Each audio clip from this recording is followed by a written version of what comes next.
Hey there, everybody. It's time for another little lesson from your favorite grumpy old Guido meathead gorilla uncle. Uh, First, I just want to clear some things up.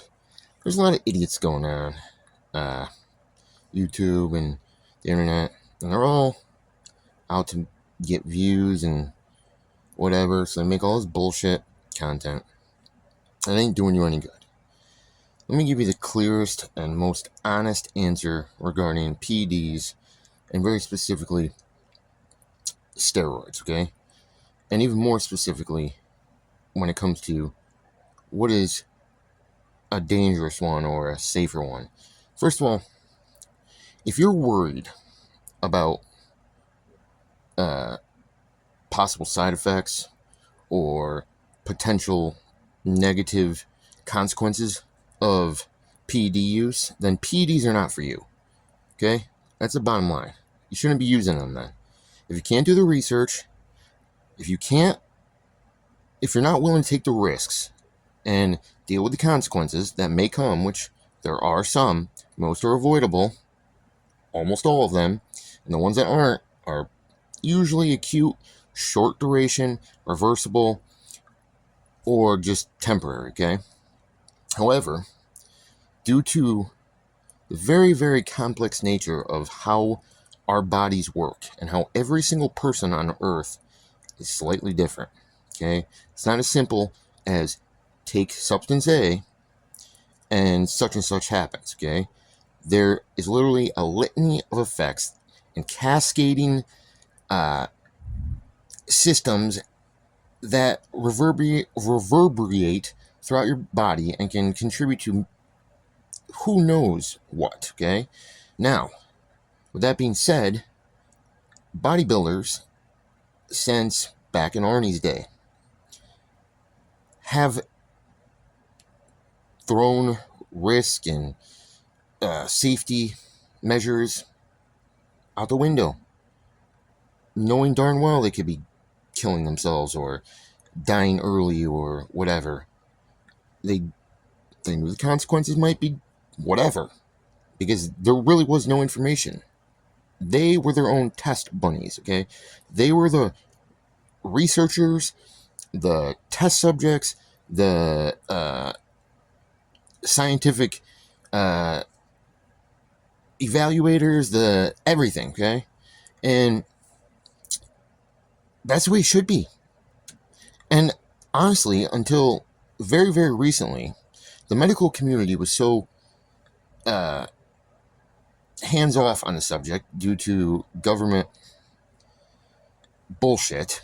Basically, I'm not going to get into this whole thing, but the government basically made a slander campaign. They funded a lot of BS research, and it never happened. They promoted a lot of propaganda and lies against steroids and blah, blah, blah. Very, very much so. It's all facts. Find it in there.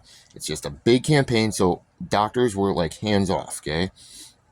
Up until very recently. So there was almost no real research done on a lot of this stuff. And especially since the government attested that there was no real benefit to steroid use, and there was only really risks, tons of risk, right? And doctors actually held to that because there was no funding for research into this, really. So they just took it at face value, and the research that there was all bullshit.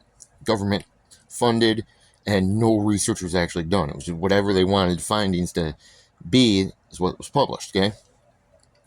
And this went on and on and on. And early in the 2000s, right, doctors started catching on and like, what's going on here? Because we're starting to figure out that this is not really adding up here. It only took them, how many years, right?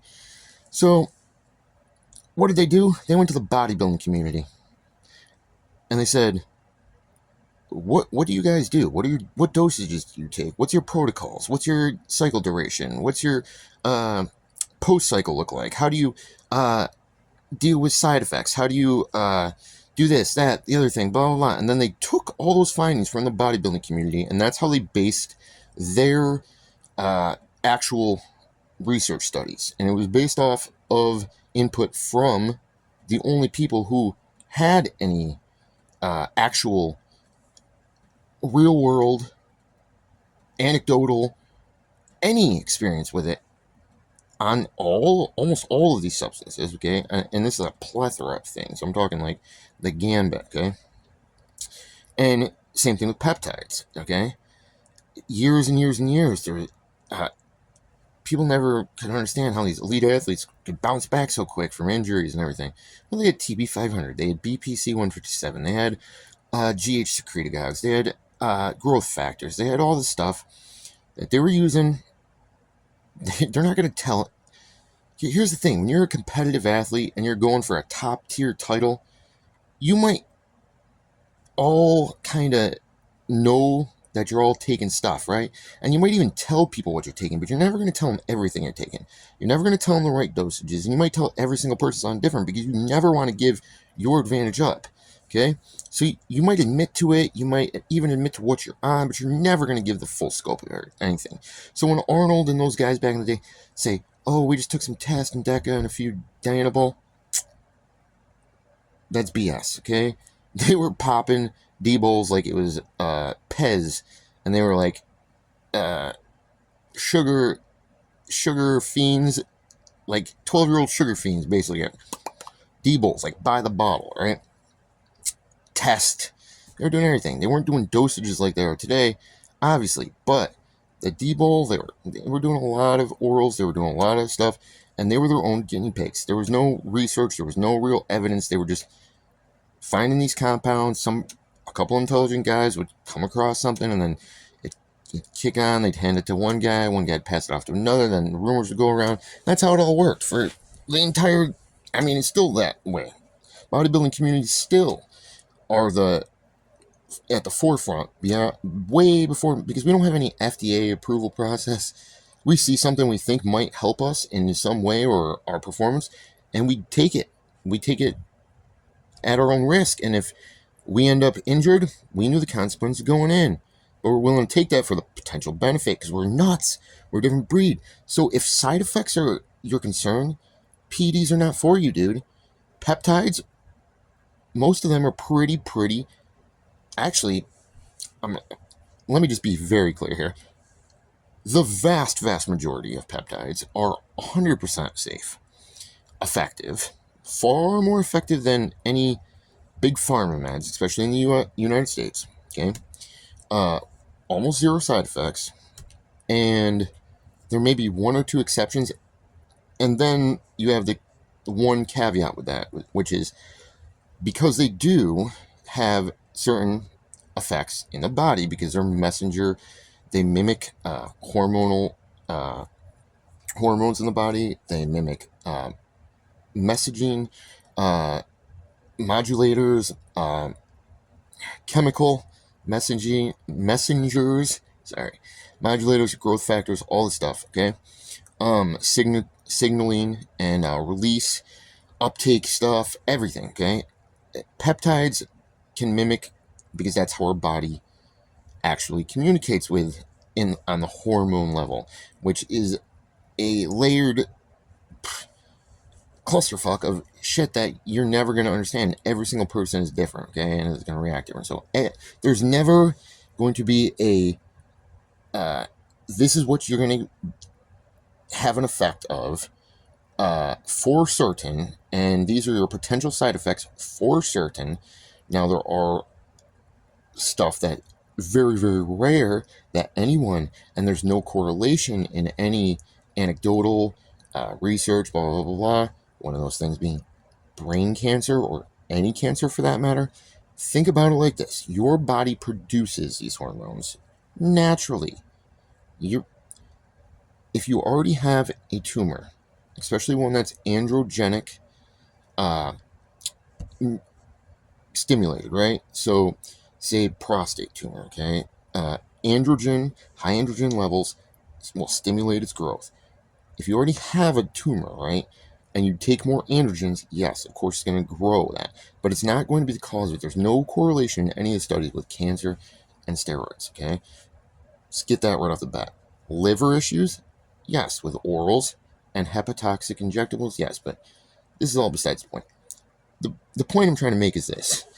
The Tren, first of all these people around here, oh my god, Tren.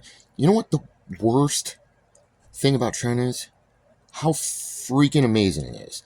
It is the most capable, most awesome substance that was ever created in performance-enhancing drugs ever.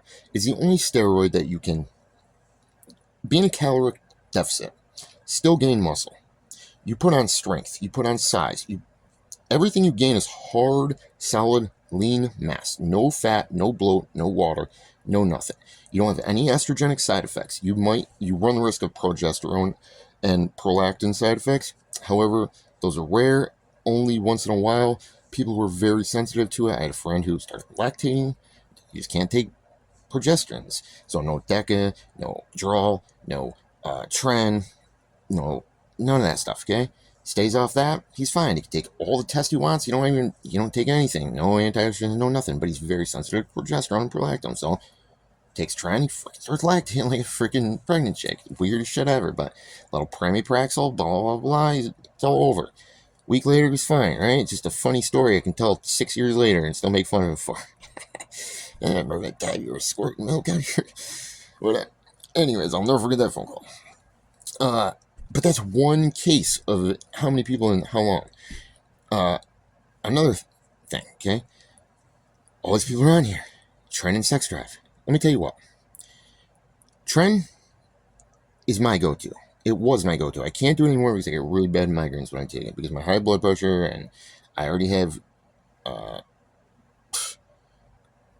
enough stress and anxiety that I don't need that in my life right now, okay? I can't deal with it. Migraines get bad, and I wish I could because it's the best compound there is. Another misconception, okay? The toxicity of it. Let me tell you what. I started doing Tren back when you used to be able to buy Finiplex pellets, which are implants for cattle. Still make them probably, I think. They used to sell these conversion kits, right? And you would order a conversion kit, you'd order your pellets, and both come to you legally, and in your house, you would whip up a batch, 30 milliliters of pure Tren acetate. It wasn't the cleanest thing ever, but they gave you enough BA in there to make sure it was good. You get 30 mils of Tren Ace at 100 milligrams per milliliter for like, maybe, I don't know, it was like $60 or something, and it was legit because it was from a vet producer for beefing up cattle. Right? Same exact compound, trenbolone acetate. The only thing was there was binders and shit in it that you had to get out of there. That's why they made the conversion kits. They were called Finikits, maybe? Probably something stupid like that, right? But anyways, the pellets were Finiplex pellets. But regardless, that was the case. Some idiots thought they could do the same thing with the test pellets, but fortunately, the test implants, people are very intelligent, also have estrogen in them. Okay, because it's a balance. You don't want one or the other. Same thing when you're taking a test cycle. You don't want to kill your estrogen unless you're doing like a cutter where you're doing like dry test prop or test phenol prop or test acetate, something short acting, trying to stay hard. You're just trying to keep your size up or whatnot, or your sex drive, whatnot. But whatever. The thing is that all these people say Tren kills your sex drive. Tren shuts you down so hard. Tren is toxic to your kidneys. Tren is toxic to your liver. Tren is this. Tren is that. No. Here's what Tren's going to do. If you're very sensitive to progesterone, which is possible, everybody's different. You may have that issue. If you take anti-prolactins, anti-progesterones, you can fix that problem, right? Bam, wham, bam, thank you, man. Or just avoid it. Blood pressure. Yeah, it's going to go up. Bad cholesterol. Yeah, it's going to go up. Good cholesterol. Going to tank. Guess what? Take some GW, 501, 506, your cholesterol will bounce itself back out. I got the blood work to show it. It's also short term. It's only while you're on, and a little period afterwards, it normalizes right back out. I've done this. I've done Tren probably 35, 40 times since I was 18. I'm 40, okay? Never had anything long term, and I'll tell you what, because it's usually a short cycle, 6 weeks, and You can't take Tren without test. Bullshit, you can't. I used to take Anadrol, Tren, 6-week blasters, 4 weeks of Anadrol, and with 6 weeks of Tren, okay, for powerlifting. And so I was set 3 out of 4 collegiate powerlifting records back in college was on Tren, Anadrol cycle, 6 weekers, right? Strength, size through the roof, great focus, energy. Tren and Drol make me feel focused, energetic, Superman, right? Some people it's the opposite. They don't. They feel anxious and they can't handle it or whatever. Violent, yeah, it's gonna make you very violent. I can literally tell you twice. One time, I woke up and I had a vivid dream, so very vivid that I literally searched my entire apartment back then looking for a murder weapon I hid. Because I had killed somebody and hid it in my dream. And literally, it was so real of a dream, I thought I did. I searched for like 2 hours before I realized that must have been a dream. Another time, I had a dream that I was in line at Subway. And somebody stole my sub. And I chased him down and I was tackling him and I was beating him. Well, guess what? I don't even like saying this, but I was literally like choking out my ex-girlfriend at the time in my sleep, not even knowing it. She punched me right in the nose, man. Cracked my nose open and started bleeding. And I'm glad she did. But I deserved it. Did I even know what was going on? No, I was dreaming. I literally thought I was fighting a guy who stole my sub from a line. And I don't even eat Subway. I never even ate Subway. I hate Subway. So that dream was just whacked, first of all. So Tren will give you some weird stuff. Tren will not turn you gay. Nothing's going to turn you gay, except for being gay. And even if you are, who cares? That's for you and the Lord to work out. Okay, nobody should be judging anything. And what the hell? You don't just turn gay. Plates and dates or whatever the hell his name is, that weird freaking goofy guy who likes to talk all smart and everybody thinks he's such an expert. If he literally thinks that, maybe he just has some like homoerotic fantasies he doesn't want to really, I don't know, divulge or something, so he needs to blame it on Tren. No, it's not going to make you that. Can it kill your sex drive? Yes, certain people. Probably 60 to 70%, yeah. However, other people like myself and a few of my other friends, sex drive through the roof. Never really shuts me down that bad because it's short term and short acting compounds and short duration cycles shut you down shorter and not as harshly. You bounce back quicker, no matter how strong the compound is. Okay, to a degree. We're not talking about like methyltrenolone, which is like Tren times 3 billion times stronger, and it's literally was developed to be a male anti-birth or birth control for men, right? And it's literally just like Tren 1,000 times more energetic to try to get you to stop producing sperm temporarily. Hopefully, was a hopeful outcome. It didn't work out so well. People still produced sperm. Didn't work, or it shut down them completely, and they couldn't get it back. Their sperm function back up swiftly without other medications added on. And then the other effect, which, holy, who would have guessed this? The one effect of Tren that is almost, other than the great strength, hardening, vascularity, muscle growth, the hands down most effective for cutting, strength, or bulking steroid there is, injectable steroid, okay? Hands down, nothing even comes close, but that's neither here nor there. Anger. It might not be in the same way, but you're going to either be a lot quicker to rage, frustrated, very, very much so, very more reactive to things, we'll say. I used to have, when I was on high dosages, like 150 milligrams every day, for 6 weeks. I had to shut that one down short because at 4 weeks, I almost threw my computer out my dorm room window because I kept hitting like the wrong key and I hit backspace too many times. I literally caught myself as I had my big old back in the day desktop computer monitor halfway out the window already. And I was like, dude, I got to get off this much. I got to let it back down. I was like 290 at that point at 5'8". I was a giant. I had 23-inch arms, I think, at 5'8". At 20, 21, 22 years old. I was way overdoing it. My legs were tiny back then. It was ridiculous. I looked like the epitome of, like, you know, that those gym guys who were huge as huge and then no legs. Like, terrible, terrible, terrible. I eventually balanced myself out on much more proportion, but I'm a lot smaller too. So, my point to this is this. You want to know what the most dangerous, and this is not coming from somebody trying to sell you views or trying to send you in one way or another because I have some bias or reason. I don't sell any of this shit. I'm a convicted felon. I'm not stupid. I sell consultations so that you can be educated, because nobody wants to take the time to actually learn the stuff they should. So yeah, I'd rather help people out. And I mean, it takes a lot of research going into this stuff, like, and tailoring things to, once again, neither here nor there. Anyways, my point is this.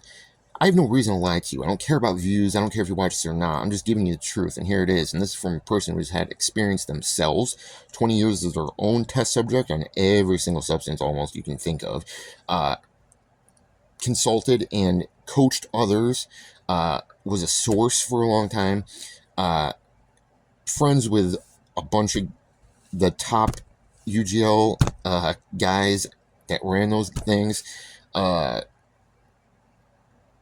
To this day, very connected in the HRT community and TRT. Everyone's gone legit now because we're old. We've all been to prison, most of us. We're all still bigger than all you, 18, 20-year-olds, sadly. And the thing is that the most dangerous thing of Tren is not it. It's not even close, dude. HGH.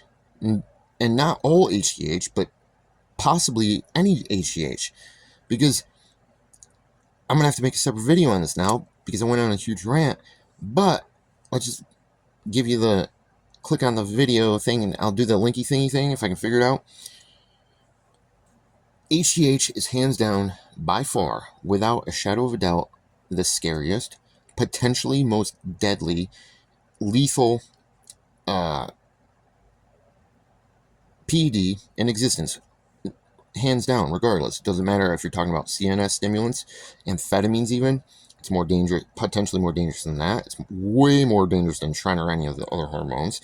It's more dangerous than the most toxic of orals. It's more dangerous than any peptide, even though it itself can be mimicked with a peptide or peptides or secretagogues of other formulations. Regardless, that's neither here nor there either. The point of it is this, okay? HGH can be a great, very safe, very effective, very low risk PED. Our bodies produce it naturally. Usually if you supplement something that your body already produces naturally, generally speaking, your side effects are going to be pretty low unless you go crazy overboard. However, with HGH, there's a caveat to that. That is a big caveat. And if you think it's all ancient history that this is a potential risk, not to mention some other really creepy stuff about HGH and the way it's made and a lot of other things that I'll get into in that video, let me just tell you what. HGH, hands down, potentially the most lethal, dangerous PED there is, no matter what. Clenbuterol, nothing. Can't touch it. Adipote, can't touch it. Nothing can touch this, okay? Potentially. Or it could be the safest. One of the safest. And what's the difference? Well, let's just say it depends on which source of HGH so happens to be the source that's in your vial you get.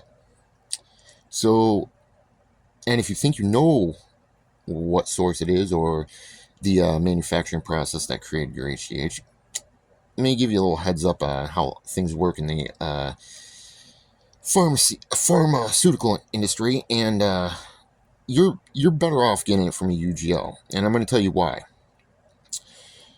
There's not very many sources for UGL labs these days, thanks to the good old government, and because of that, and because of all of us having been ripped off in the past, if we had been in this game, and if you're still in the game, you would know this, and the advent of testing for pretty low cost, to stay in the game and to be competitive, you have to be sure you are selling what you're selling.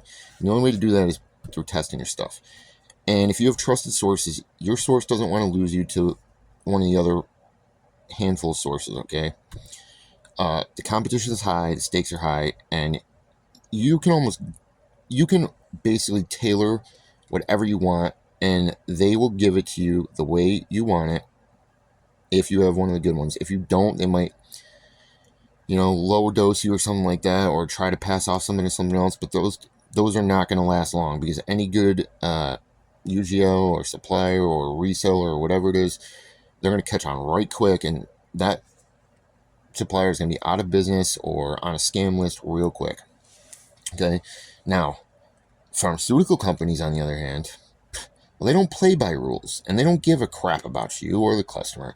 You see, UGL owners and people in this industry, even if you make it for yourself, homebrew people, or if you're just ordering it for yourself, or ordering it for you and your friends, or whatever the case may be, we take it ourselves, so we're ingesting it. So we have a very, very big interest in getting what we paid for, and the exact thing we paid for, and the exact quantity and dosage we paid for. If it's a little bit overdosed, we're kind of happy usually, but that could be dangerous too. So we want it on the money, exactly what we want, the variety we want, and the type and whatever, blah, blah, blah, blah, blah, right? Pharmaceutical companies don't give a shit about that. They just give a shit about cha-ching, cha-ching, cha-ching, and they aren't taking it themselves. You think they're taking it? Hell no, they know how it's made. They know where they're getting it from. And as you'll see in this video, not all HGH is HGH. Some HGH is almost HGH, but not quite HGH. Other HGH is HGH, but it comes from various weird ways now. And some other HGH is straight zombie, apocalypse, waiting to happen, a death sentence, unavoidable. You take it once, you're done, ski, bro. And that's why HGH is the most dangerous PED, potentially, that there is. Blows Tren and everything else out of water. Check out the next video, I'll explain all about why HGH is the zombie PED. Or harmless and effective. But it's a gamble. Oh, and we'll clear up another misconception, the whole propaganda machine, in that video as well. And I'll put the piece together for you to clear up a little thing about brain cancer, or NFL legend who died supposedly of taking too many steroids, just absolute bullshit. I'll give you the full breakdown on that one and what actually happened there. And let me tell you what, it was from HGH, the zombie HGH. Check that video out. Sorry about the rant, but it's the truth. If you can't deal with consequences, if you're a criminal, okay, back in my day, criminals knew that they might go to jail or prison. They were okay with that. They knew that going in. When they got popped and sang, they knew what the consequences were. They sat like men and took it. And when they got out, they went and committed another crime, if that was what they wanted to do. And if you're a criminal, you probably did, right? It was a whole game, right? Ring around the rosy, back and forth. Nowadays, people commit crimes and they're like, oh my god, I didn't know I could go to jail for that, really? I thought I was going to get slapped on the wrist or something. Oh, I'll just tell everyone I know and my mother. Yeah, take my mother. Just don't put me in there. Same thing with roids. If you have to question which steroid is the most dangerous or which PED is the most dangerous, then they're not for you, dude. Go get some creatine, some pom-poms, go cheerlead or something. I don't know. Plus, that might get you some tail, actually. You're not going to get it the way you're acting. This is your angry uncle, Tone, the PED monster girl, man. Check out the next video, Zombie PED, the true story on HGH.